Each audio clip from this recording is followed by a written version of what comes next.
Thanks for joining us for this month's edition of Ocean Plastic Webinars, a platform that aims to bring together researchers from different fields all working on the problem of ocean plastic. Today we have Rob Mathers, who is currently a professor of chemistry at the Pennsylvania State University. His current research themes include sustainable materials, predicting hydrophobicity of polymers, and degradation of plastics. Today he'll be telling us about his work on environmental degradation trends of plastic debris in seawater. Just some housekeeping. Please ask your questions as the presentation proceeds via slido, code #OPW. And now I will hand over to Rob. Rob, the floor is yours. Thanks so much for the introduction. And I'd like to tell you a little bit about some of the work we're doing with environmental degradation trends. And to get us started, I'll just show you this little picture and really ask a question about what will happen to plastic debris in the ocean. And, here are some scenarios, will things fragment? Will they sink? Will there be molecular degradation? And of course, this is a complicated question because many of these things could precede the other. And so that some of these are beyond the scope of this presentation. And we're going to primarily be focusing on molecular degradation, but fragmentation kind of goes along with that. So we'll be talking a little bit about that as well. And so what are we talking about when we say molecular degradation? Well, here's sort of an oversimplified view of molecular degradation. And we could just say that it's basically processes that shorten the length of polymer molecules. And what are polymer molecules? Well, if you see the little plastic bag there, if we kind of zoom in on a microscopic level, there would be long polymer chains. And these polymer chains, which are shown on this slide in sort of a cartoon fashion with these. Apologies, Rob, we can't see your slides. Okay.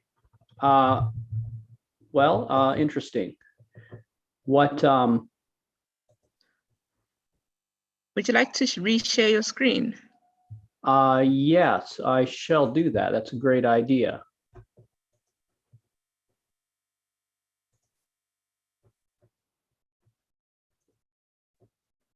Let's, how about now? Is that better?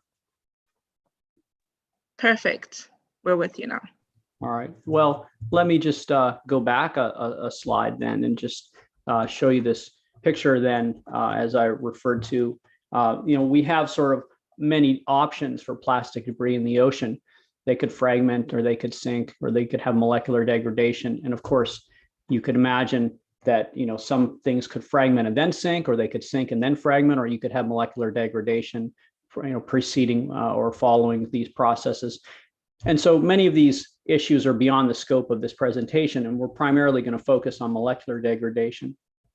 And sort of a cartoon fashion, an oversimplified view of molecular degradation is that it's a process that shortens a polymer molecule. And these polymer molecules are shown in these green lines here. If we kind of zoom in on a plastic bag at a microscopic level, we'd have these long polymer chains, and their molecular weights could be contain hundreds of thousands of units, and a unit would be what we refer to as a small monomer unit, which composes these polymers. So that's just kind of a brief overview. And in terms of molecular degradation, we're really interested in looking at these three types here. Things that could happen due to the effect of bacteria, we would refer to that as biodegradation, and this could perhaps undergo surface erosion. And we're also interested in the effect of UV light. And we're also interested in the effect of seawater, which could undergo hydrolysis. Hydrolysis is a process where functional groups in the polymer, functional groups are things that were sort of the general name we give to chemical units that are able to react with seawater. And that seawater could, if it did in fact undergo hydrolysis, could shorten these polymer chains. And so here's kind of what happens is that let's say you have a polymer molecule, and we have a process where UV light abstracts the hydrogen. We call this photoinitiated CH oxidation. And this process could lead to a decrease in molecular weight. And then we could have cracking, and then this could lead to an increase in surface area. And then this cycle could continue. And this would be an example how UV light could cause molecular degradation. And so if you wanted a more detailed picture of what I just saw on the previous slide, here's sort of a more mechanistic approach here where you have the UV light abstracting or breaking a CH bond, and then oxygen reacts with that. And then you can get further reaction. And you can see as this process goes on, you can basically end up in the last step with what we call chain scission, which is the breaking of a polymer chain. And this is, sort of the more detailed picture, but the reality is that these processes can shorten the length of polymer chains. And this is an important fact because, or it's an important thing because this really controls a lot of the degradation processes. And interestingly enough, there's much research in the literature. You can find many papers that follow this process by the carbonyl index. And using spectroscopy, you can measure the carbonyl index, which shows how these carbonyl groups appear over time. And it's quite a nice little technique. So there's a lot of literature on that if you're interested. So as you know, then, while this cycle is happening where you have the oxidation, the decrease in molecular weight, the cracking, the surface area increase, all of this is leading to really brittle types of plastics. And so then mechanical stress in the form of waves or wind can break down these plastics into microplastics, which all of you are familiar with. And so that process is well known to all of you. But I'd like to just sort of focus in on the fact that molecular weight might be a key component to understanding how this process happens. And I have a graph here showing physical properties on the y-axis and molecular weight on the x-axis. And I'd like to suggest to you that the thing that separates polymer molecules from other types of molecules like gases and liquids and waxes is really the molecular weight. And what's molecular weight? Well, it's really how much these atoms weigh. If you think back to general chemistry, we talk about the weight of molecules and atoms in grams per mole. And so the physical properties, well, what's a physical property? Well, a physical property would be, how tough is the material, or how strong is the material? That would be like a physical property. These physical properties really depend on the molecular weight of polymers. And so for a gas or a liquid, if you take a gas like methane and you add one more carbon to it and you get ethane, the physical properties of those gases change quite a bit. And in fact, if you keep adding a couple carbon atoms to methane and ethane, you'll have a liquid. And if you keep adding more carbon atoms to that, you'll end up with kerosene, or then you'll end up with a wax. And so the properties will be changing quite a bit. But with a polymer molecule, if you add one or two more carbon atoms to it, or one or two more monomer units to a polymer molecule, the molecule is already so big that the physical properties don't actually change.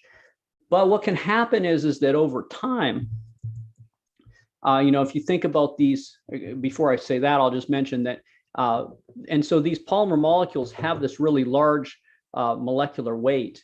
And what's really interesting is you can kind of view these high molecular weight polymers as like spaghetti noodles. And if you think about spaghetti noodles on a plate, when you put the fork in the noodles and you pull up on those noodles, they entangle, and those noodles get sort of wrapped around each other. And this is kind of a nice picture for how polymer molecules behave. And when the high molecular weight, when the polymer molecules are really high molecular weight, or when the spaghetti noodles are really long, the entanglement of these molecules creates a sufficiently strong material property so that they don't break into microplastics until that molecular weight is decreased. And so if you go from really long spaghetti noodles to shorter spaghetti noodles, it's much easier to sort of pull them apart. And that's really what happens when microplastics are forming, is there's really a decrease in molecular weight. And so if you take a commercial polymer, like let's say PET, polyethylene terephthalate, the molecular weight of those commercial polymers is probably in the 30,000 to 45,000 grams per mole. And it's known that there's a critical molecular weight around 17,000 grams per mole, that if you go below that molecular weight, the PET will become brittle and it will be likely to fragment. And so one of the things we know about these processes is that they're really slow under ocean temperatures. And why are they so slow? Well, one of the reasons why they're so slow is that all of these commercial plastics contain additives, and these additives slow down the degradation. So you have many things like antioxidants, UV stabilizers, plasticizers. And so all of these types of additives really are intended to slow down degradation. On the other hand, you have the effect of weathering, which is speeding up degradation. You've got wind and waves and UV light. You've got also the effect of seawater with biotic and abiotic process, which are speeding up degradations. So there's really this interplay, this back and forth between weathering, which is speeding things up, and additives, which are intended to slow things down. But the additives only really slow things down, and they do a good job of slowing things down, actually. But nonetheless, this slow process that we see still continues. And so, as you know, microplastics keep fragmenting, and the degradation is slow but probably continuous, although we expect that the rate could vary with temperature depending on, you know, the conditions under which we find these plastics. So we were really interested in the role of physical properties and molecular structure. And so one of the things that we were interested in doing was putting together a database which really summarized molecular structure and the arrangement of these polymer molecules, and also comparing the different types of degradation processes, for instance, those that could be due to bacteria or UV light or seawater. And so we were interested in sort of summarizing all of that information. Along with the physical property data, we were interested in sort of accumulating all of this information so we could analyze it for trends. And so we started with some simple questions about, well, which variables which describe polymers would be the most useful? And there are many different variables that you could use to describe polymers. For instance, you could use things to describe the dimensions like surface area or volume. You could describe the types of atoms, for instance, carbon or hydrogen or oxygen or nitrogen. You could also describe their hybridization, which is sort of the chemical state that they're in. You could also describe sort of the arrangement of these atoms, which we call topology. Are they in rings? Are they branches? Are they linear molecules? We can also describe the molecular weight, and this M, large M with a small n there, these are averages. And so you can have different average molecular weights based on the number of molecules, the weight of the molecules. So there's many different variables that we can look at to describe polymers. We can also look at the morphology. The morphology would be the existence of things like amorphous regions, which have no order or less order, and crystalline regions, which are highly ordered, shown here on this little cartoon picture. We could also look at other physical properties like density or the percent crystallinity, or the amount of energy that would be required to melt the crystalline regions, which we call delta H. Delta H would be the enthalpy of melting. And you can see here that the amorphous regions have a glass transition temperature, T sub G, associated with it, whereas the crystalline regions, they have a delta H associated with those regions. And so we could use all of this information to try to understand these degradation trends. And just to, as an example, if you've ever seen a piece of plastic that's hazy, it's probably because it has crystallites in it, and the crystallites scatter light, so it appears hazy. So in this picture here, you can see the little knife that's clear is probably all amorphous, and there's no crystallinity in it. Whereas this lid, which is sort of hazy, probably has some crystallinity in it, and those crystallites are scattering light, and so that it appears more hazy. There's also environmental factors that we can consider, things like degradation time and temperature, pH and depth, and all sorts of things, as well as the type of seawater. Many studies use real seawater, some use artificial seawater, some use abiotic conditions. Some actually do put samples in the ocean. So there are many different types of scenarios.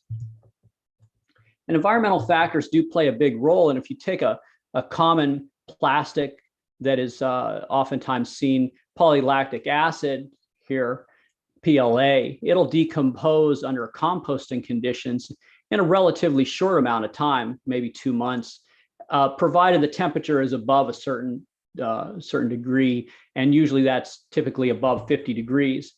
That's probably because the glass transition temperature for PLA is about 55 or so degrees. But in the ocean, it shows almost no degradation after 1 year. And in fact, there's even studies that now show after 2 years, there's no degradation. So environmental factors can play a big role. So we were really interested in looking at a series of perspectives ranging from simple to complex, and thinking about, could we take a data analytics approach? Could we use some machine learning? Could we look at numbers of variables ranging from 1 or 2 variables up to more 3 or 4, 5, 6 variables? Could we sort of investigate complexity of experimental conditions? How about laboratory conditions with artificial seawater, ranging up to ocean conditions? And so those were things that we considered as well. And we really wondered which features would be the most applicable to trying to describe how polymers can degrade, or how plastics can degrade in the ocean. And so we found that weight loss over time was a convenient measure. And this milligrams per centimeter squared per day is also convenient because the surface area allows us to compare different shaped samples and sizes. And so that's quite convenient for comparing different samples. And so we found that this milligrams per centimeter squared per day, which describes the mass loss, was really proportional to a number of different features. And here are some of the ones that we looked at: the percentage of sp3 carbon. So that's basically sp3 is a type of hybridization that you find in chemistry. It's a descriptor of the type of carbon atoms. Also density and crystallinity and the enthalpy of melting, the molecular weight, the glass transition, and a hydrophobic descriptor. But some of these actually correlate to each other. So we can actually, upon some further investigation, kind of eliminate some of the ones that correlate to each other and simplify this list down to about 4 things. So we simplified the list down to enthalpy of melting, molecular weight, glass transition temperature, and hydrophobic descriptor. And so what are these features quantifying? Well, the glass transition temperature tells you a little bit about the amorphous fraction of a plastic. And the delta H tells you a little bit about the crystallinity of the plastic.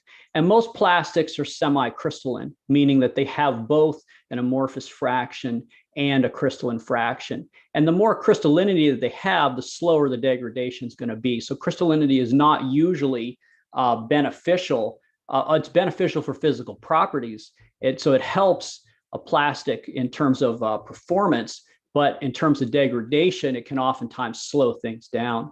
And we're also interested in molecular weight here, as sort of depicted by our little cartoon picture of spaghetti noodles, and also hydrophobic descriptor, which I'll talk a little bit about in a couple slides. But this is an important parameter for applications involving water.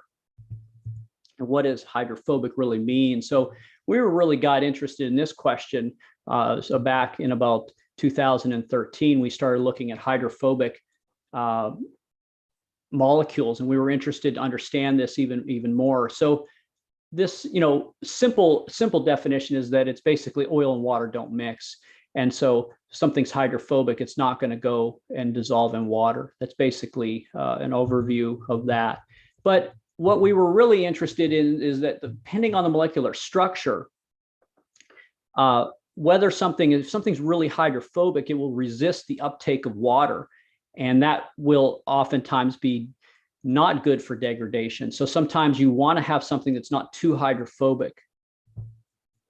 And if you look in, if you do a Web of Science search for hydrophobic, it actually appears in about over 190,000 journal articles. And you can find this word in biochemistry and physical chemistry, polymer science, material science, pharmacology, nanoscience.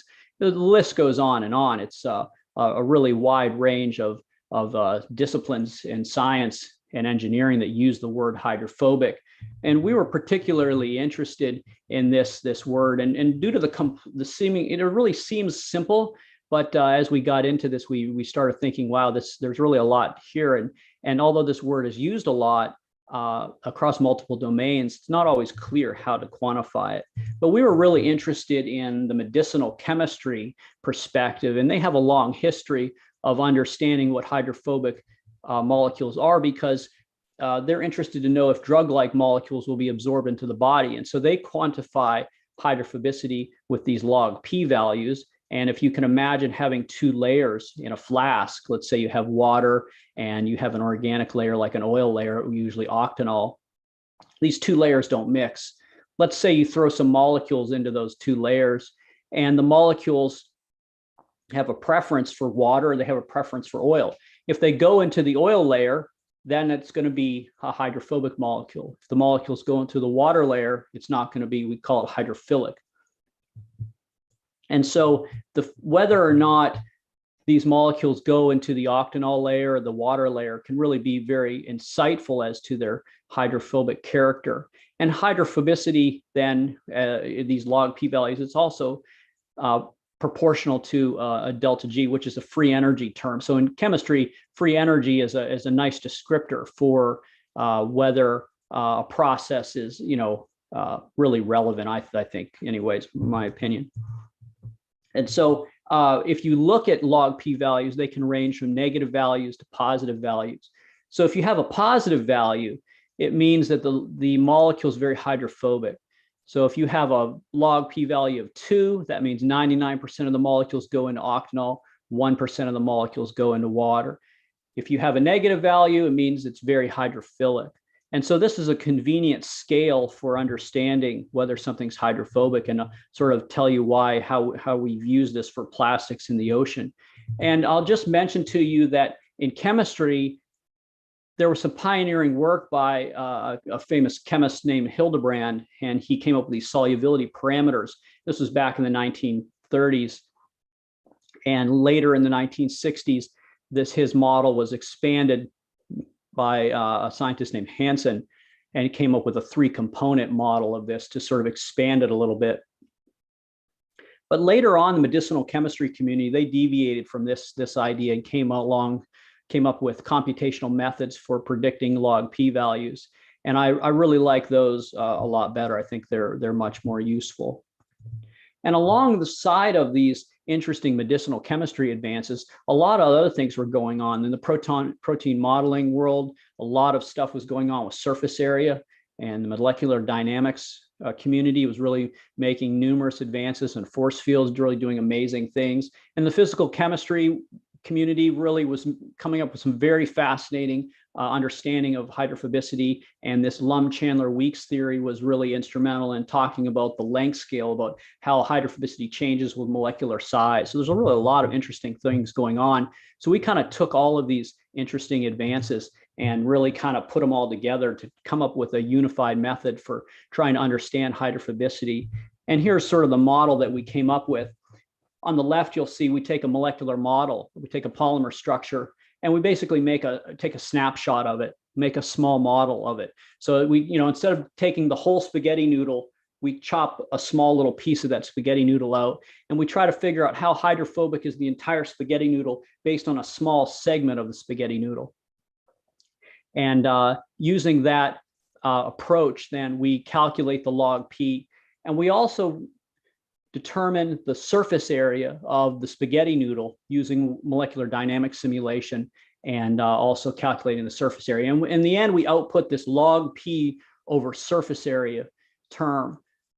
And this allows us to predict the hydrophobicity for really big molecules.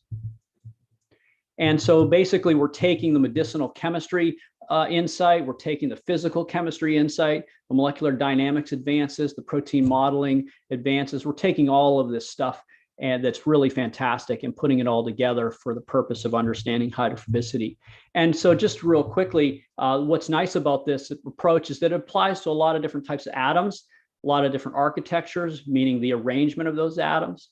And so we can really use this for a lot of different plastics. And nice thing about these log P values is that the pharmaceutical community has invested a considerable amount of effort and has spent a considerable amount of money validating many of these log P values with large experimental databases. And you can see some of these are experimental databases are 9,000, 12,000 compounds. So really quite impressive, actually. And so one of the things I'll just mention about this approach is that polymer molecules are flexible, just like spaghetti noodles are flexible. And so we can provide, we can find the preferred conformation of this molecule using molecular dynamic simulation, and that helps us as well. And so ultimately, we calculate these log P over surface area values for a wide variety of plastics. And you can just see here, here's an example of some of the ones that we've looked at. And these are just only a few of them for space considerations, but you can see we've divided these into several regions, and I'd like to just mention a little bit about this. So we've got a water-soluble region, and in this case, we expect fast degradation. These would be water-soluble polymers where the log P over surface area value is negative, and shown with these blue bars here. And examples of that would be polyethylene glycol, which has an hydroxyl group on the end, this OH group. And there is evidence in the literature that these OH groups can be oxidized by enzymes.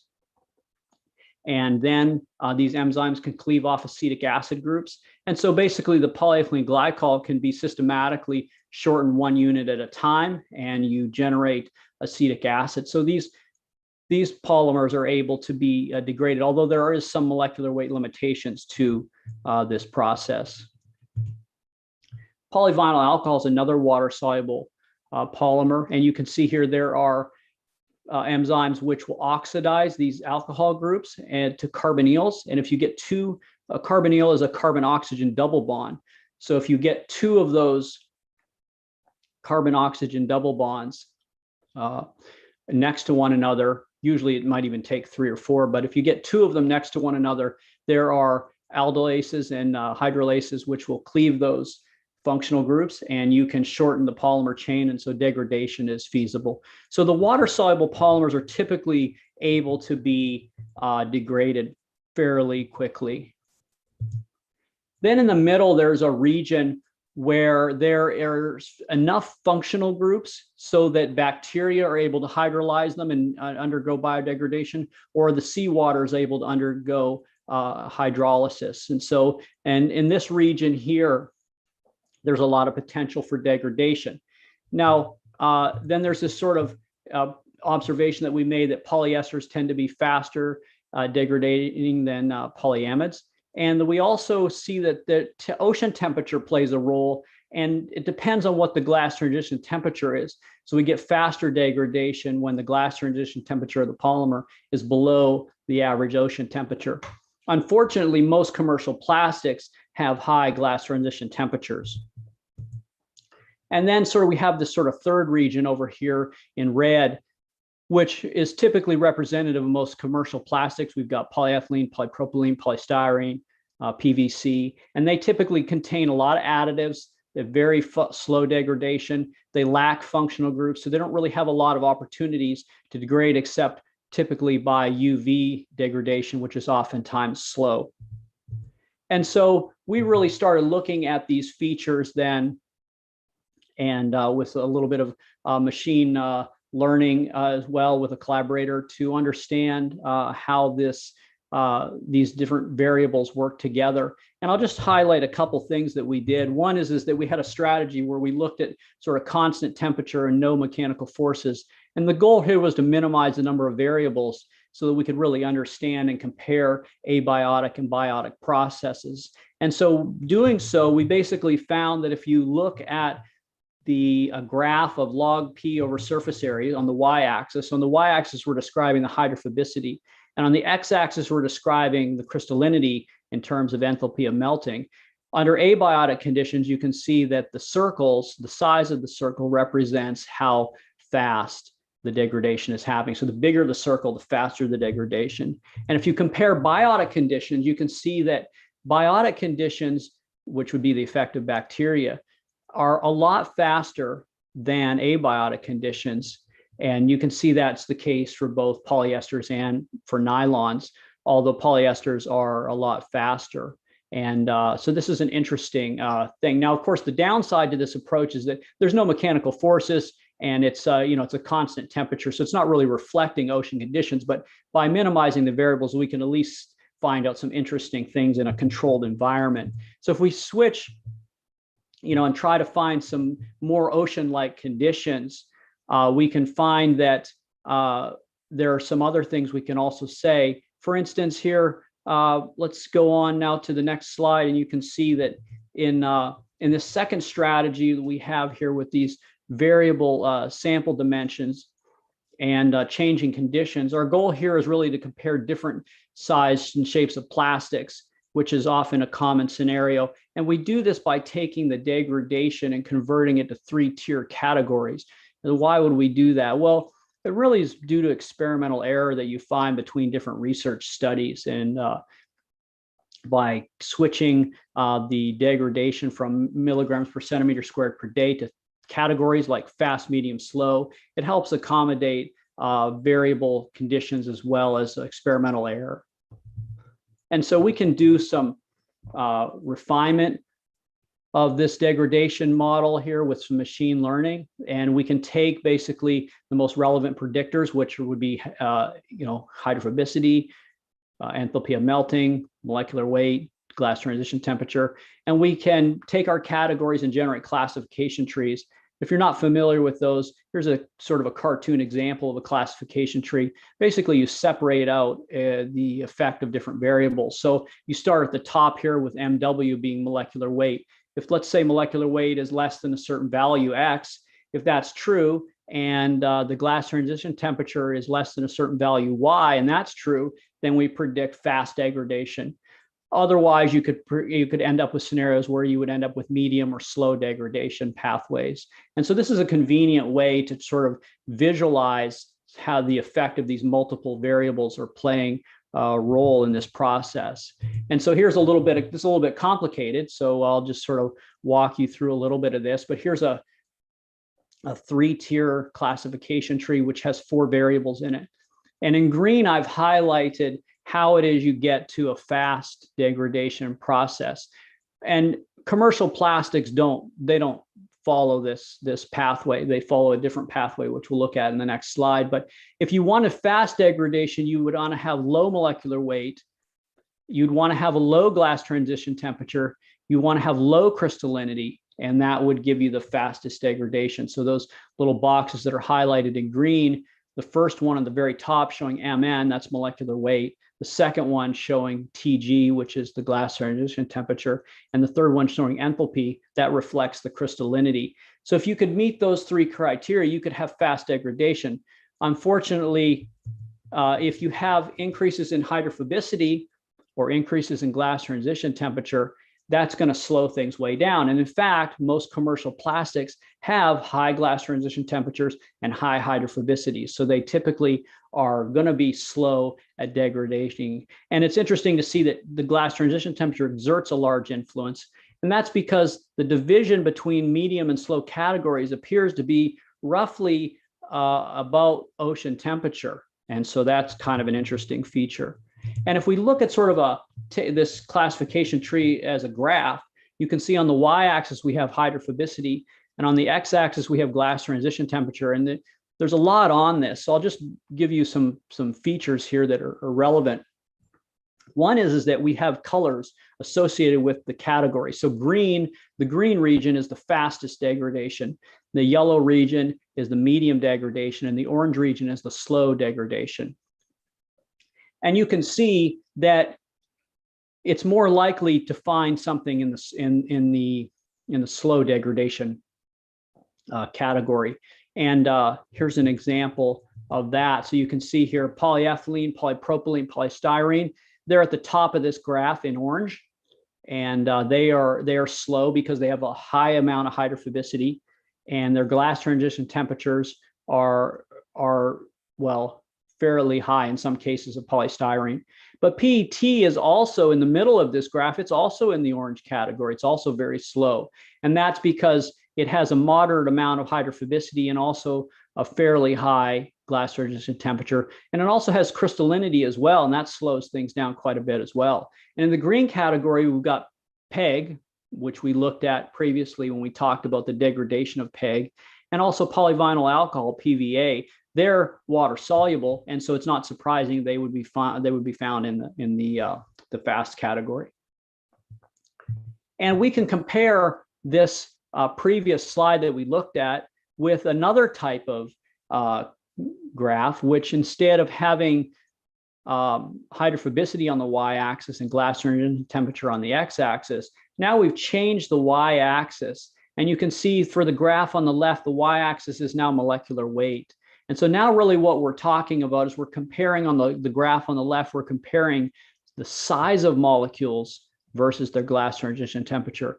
Whereas the graph on the right, we're really comparing composition of those molecules versus their glass transition temperature. And it turns out that composition is a better predictor of degradation than molecular size. And what we can see here is that in these graphs, the errors in the model are the predictions for the model. The errors are shown with X's, red X's. And so you can see that in the graph on the left, there are a lot more red X's and a lot more errors associated with this model than the graph on the right. And nonetheless, both of these models, even the graph on the right, has some errors. And these errors are inevitable. Sometimes these are boundary errors, and some boundary errors are oftentimes difficult to distinguish because the data is quite close to being either medium or fast, and it's right on the boundary. So that sometimes can be a difficult thing when it's on the boundary. Other times, errors arise from conflicting literature data. And you can imagine that for PET, there are a number of studies which are conflicting in terms of their characterization of how fast degradation happens. And sometimes it has to do with the experimental conditions that those studies are run under. Now, a third strategy we used was really trying to quantify the temperature, and this would have some relevance to different depths in the ocean, and trying to understand what that rate would be. And so we've taken some temperature data and some experimental surface erosion data, and we've graphed that, and we've taken the slopes. On the graph on the left, we've taken the slopes of those data to get the rate of degradation as a function of temperature. And when we plot those rates on the right versus some various parameters, we find that the ocean temperature plays a role, and also the hydrophobicity and also the glass transition temperature. So we can model this data, and we find that basically the rate is proportional to the water temperature minus the glass transition temperature divided by the hydrophobicity. So this means that the rate would go up as water temperature goes up, and as glass transition temperature goes down, that would be beneficial. And as hydrophobicity goes down, that would also be beneficial as well. But unfortunately, most commercial plastics have a high glass transition temperature and a high hydrophobicity.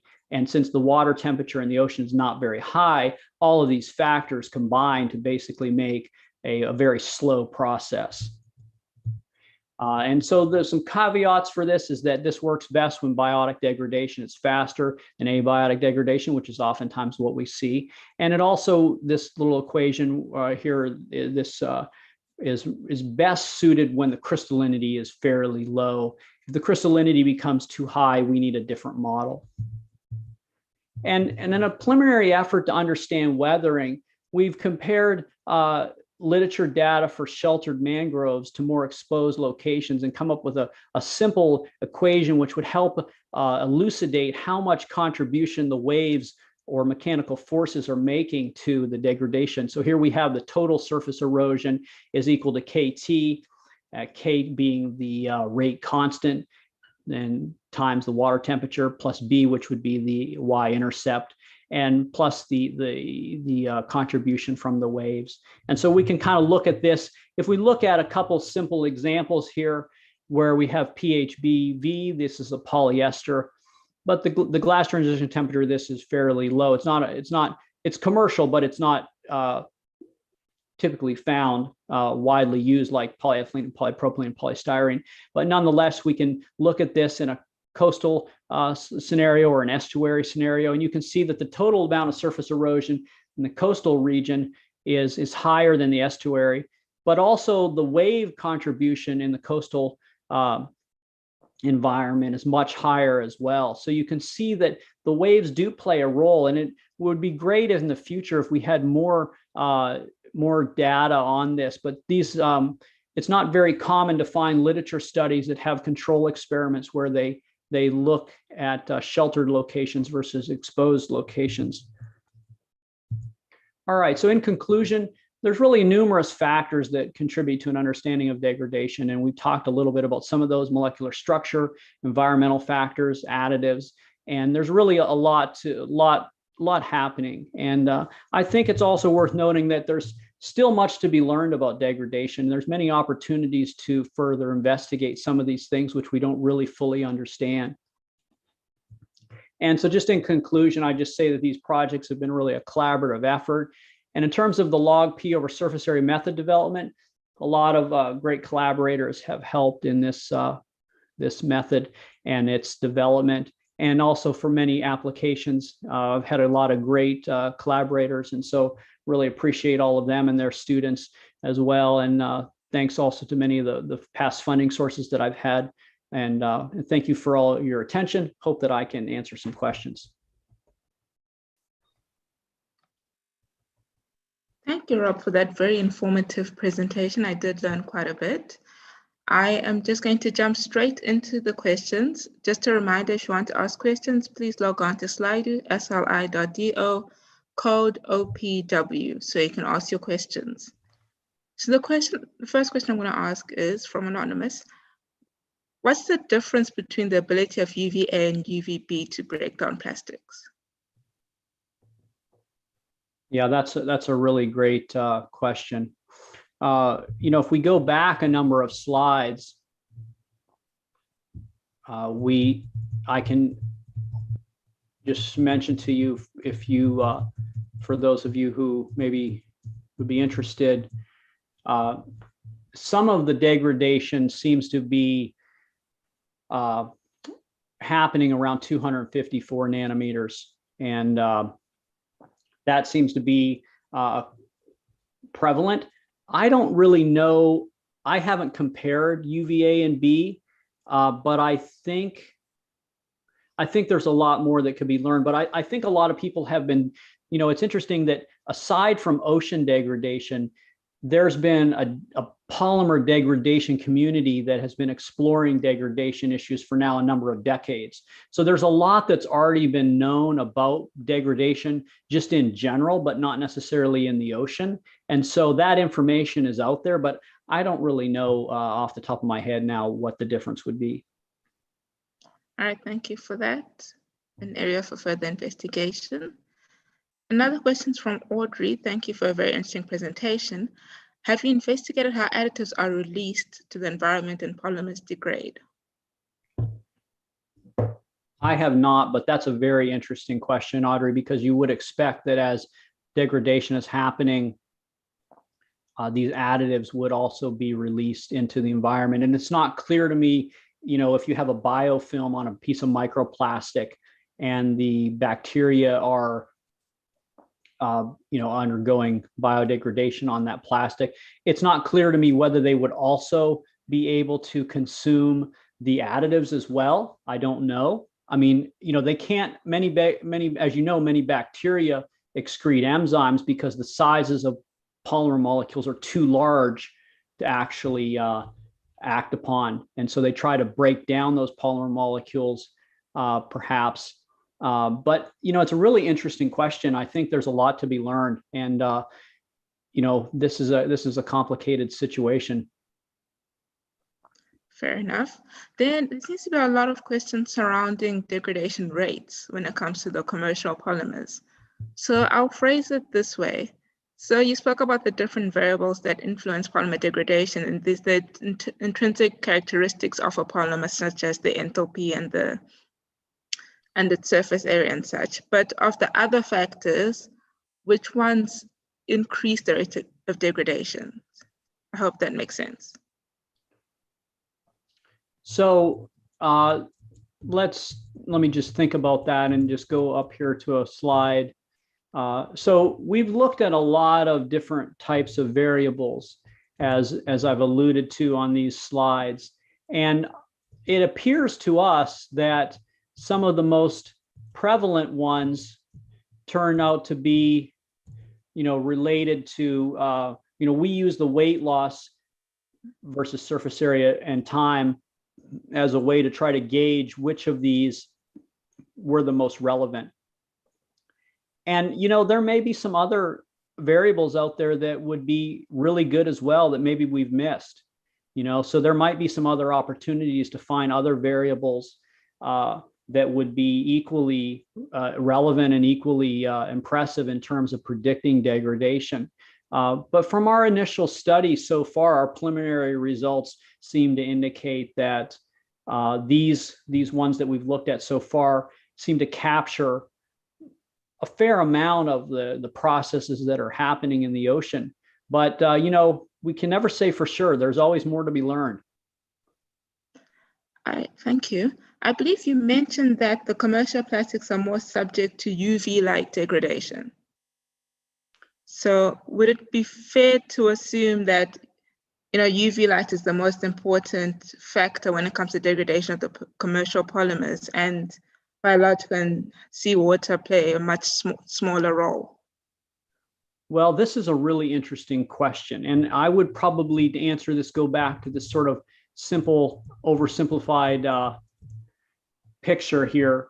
And the question is this, degradation could probably be happening at a number of depths.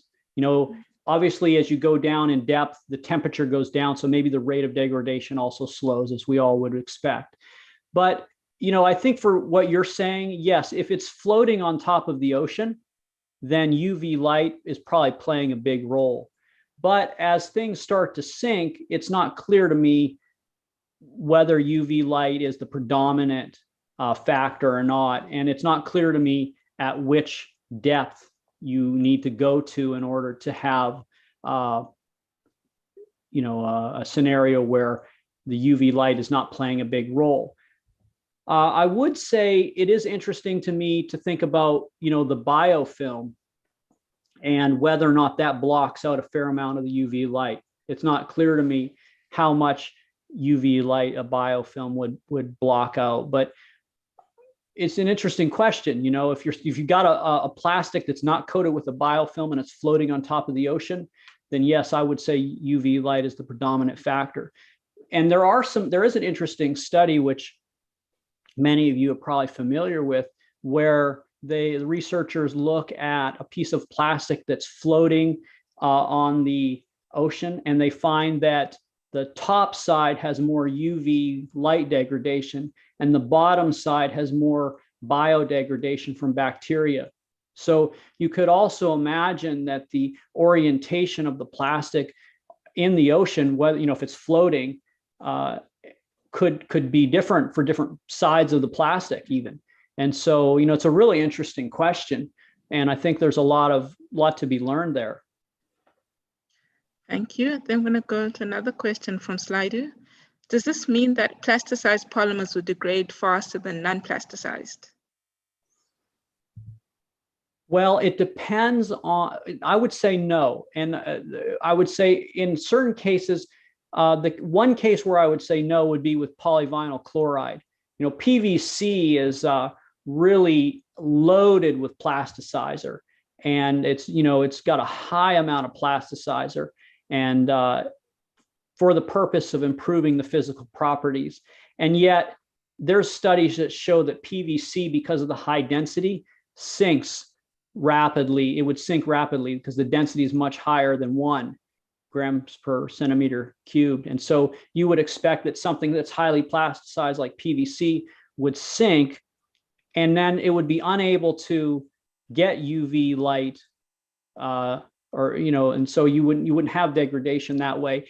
And then the fact that the plasticizer is there doesn't seem to improve the degradation performance in terms of biodegradation at all. Now, that doesn't mean that there wouldn't be some polyesters that if you plasticize them, that they wouldn't have a better degradation. But for some things, I don't think that's the case. I think it depends on individual polymer, because I think there's a number of factors at play here. It's not just the glass transition temperature, it's also the hydrophobicity, and it's also the amount of crystallinity. So there's multiple factors going on here. And so all of those things need to be addressed. Thank you. Now we have some plastic polymer specific questions. The first question is, in your experiences, what's the most effective variable that breaks down PET? When you say most effective variable, do you mean an experimental? Yes. Like an experimental parameter? Yes. Well, there are accelerated studies on PET which show that when you do, when you subject PET to higher temperatures and, artificial seawater, that it seems to speed things up. So, I mean, but then there's also studies which show there's 20-year-old PET bottles at the bottom of, the Adriatic Sea or something like that, someplace like that. And, they've gone and picked up PET bottles off the bottom of the ocean and looked at the expiration date, and you could see that the bottles are, 20 years old, and so that's an interesting study that was published a few years ago. So, what's the most important variable for predicting PET degradation? Well, I think the things that are resisting PET degradation are the crystallinity and the hydrophobicity and the high molecular weight. And so those are big barriers to get around. And the fact is that PET is a really, really good material, and it's really engineered very well.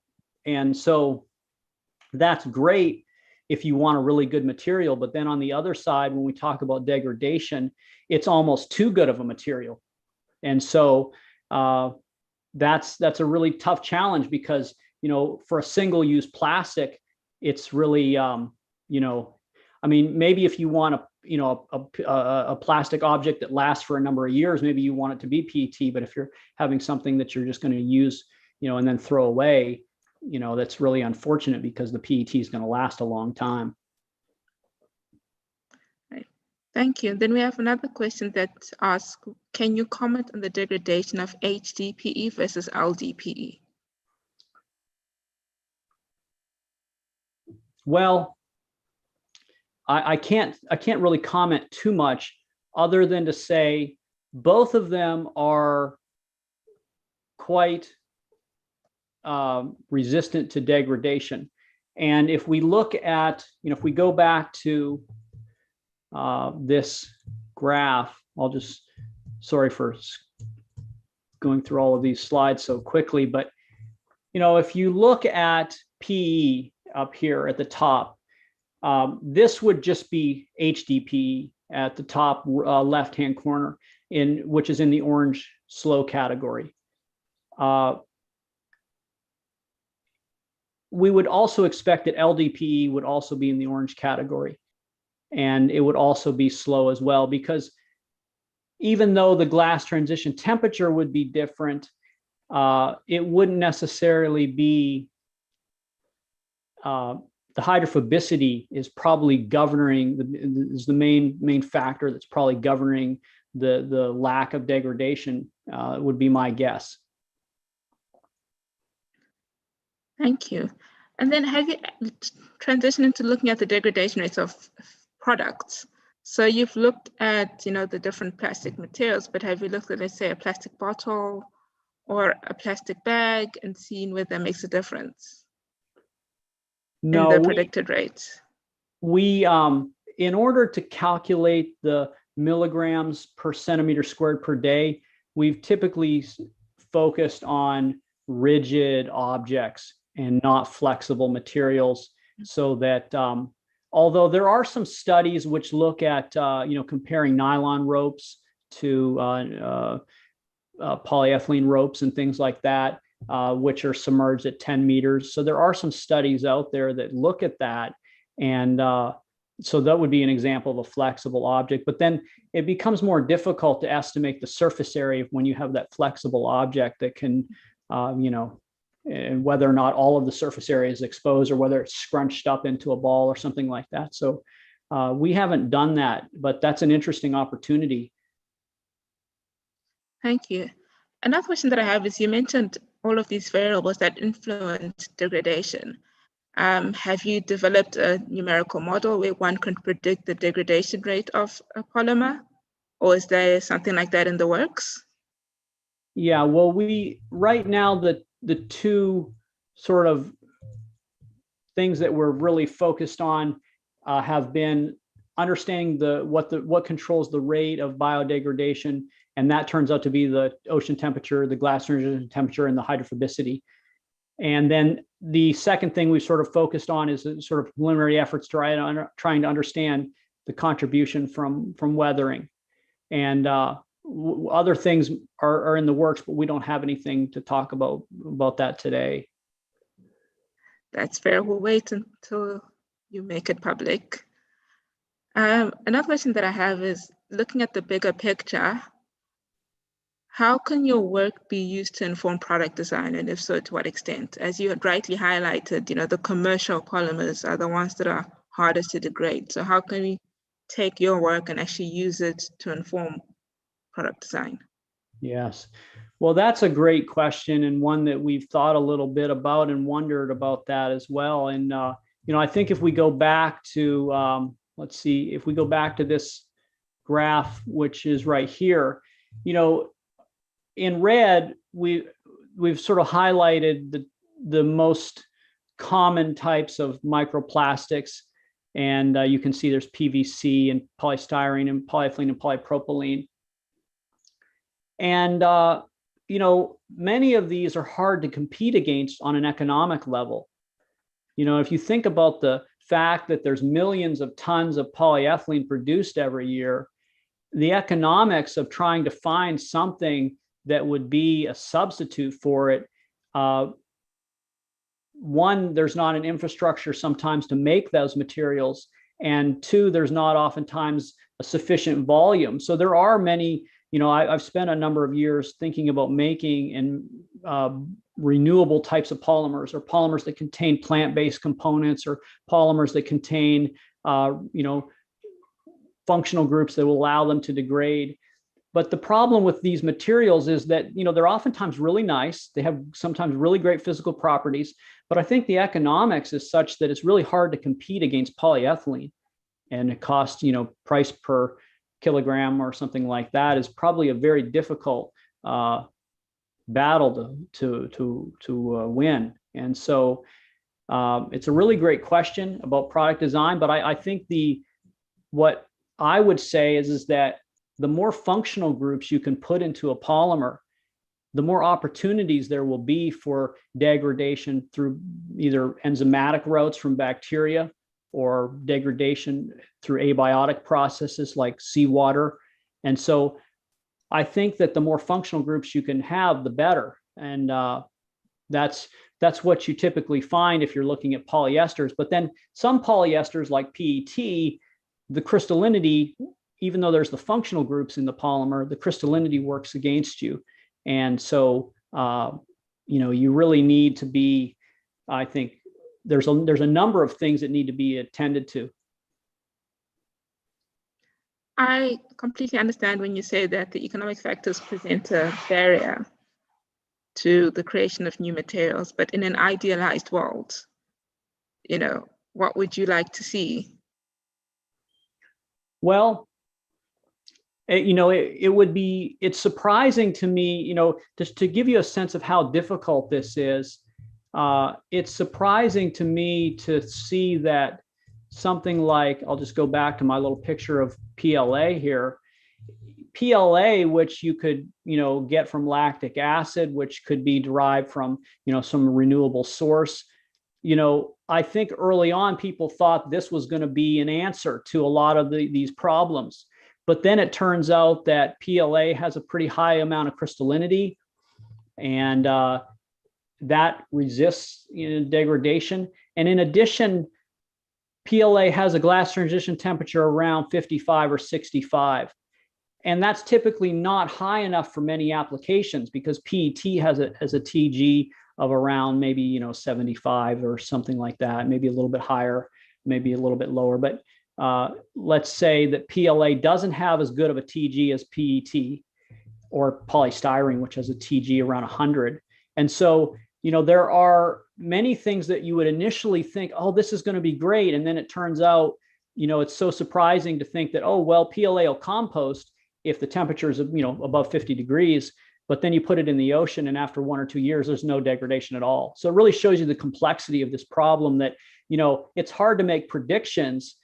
And I think, I think knowing what we know now, we could probably do some testing ahead of time and or use some of this insight from these degradation models to try to predict what molecular structure, because basically if you came up with a new molecular structure, you could measure the log P over surface area value and find out where you are, and then try to figure out, based on structure property relationships, what you might estimate the glass transition temperature to be.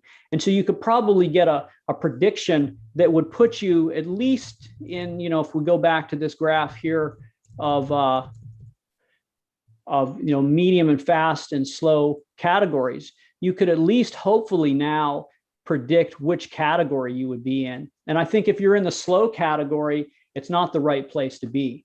I think that you need to bring down the hydrophobicity to a certain amount.